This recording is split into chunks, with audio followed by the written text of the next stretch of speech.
Hello again, I'm Joga Conga, and this video is a little bit of a departure for me. No PowerPoint, no drawery hands, and no screen behind me. This is my welcome to my kitchen. I had a really interesting thing happen to me last week, and it pertains to feedback, and I wanted to talk about it. So I thought I'd make something like this instead. So at the moment I'm learning to do something new, and it's quite challenging for me, and I've got a great teacher, a really great teacher who I have a really good relationship with. And I've had feedback on this before and it's always been pretty positive. But last week I worked really hard and put a lot of effort into something, and I thought it was okay. And my teacher didn't think it was okay. Now, this was really interesting for me because I suppose I'm doing something that I don't find easy, and I really care about what this teacher thinks of me and of my work, and generally speaking it's been okay, but I don't find this easy. This is something I'm really having to work at.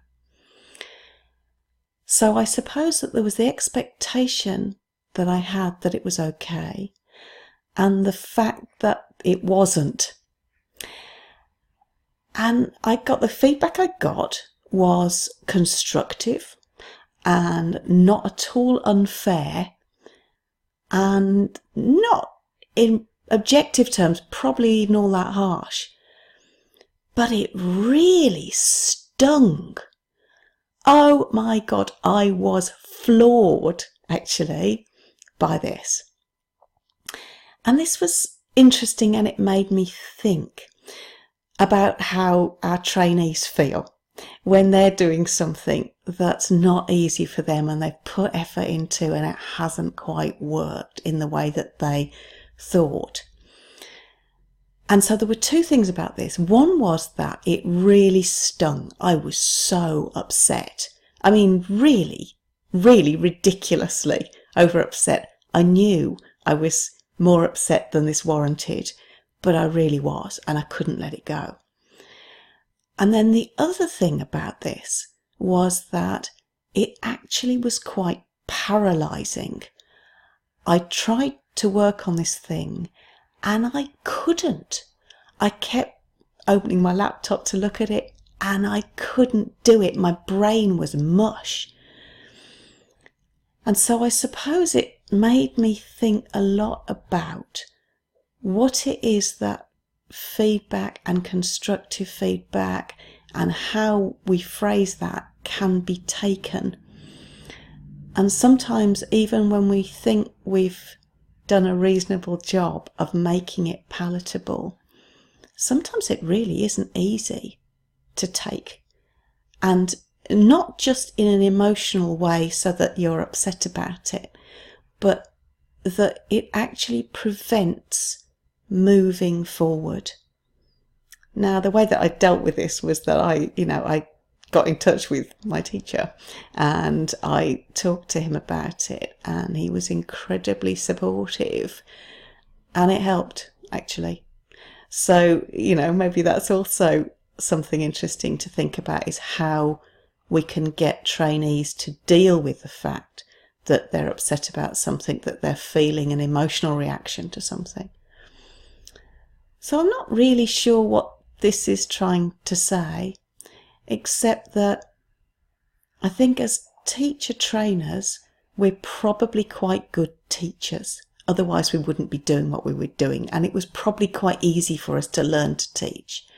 For me, that was the case. I have certainly learnt a lot about teaching along the way, but it's something that I love, and I've always found an easy-ish thing to learn about.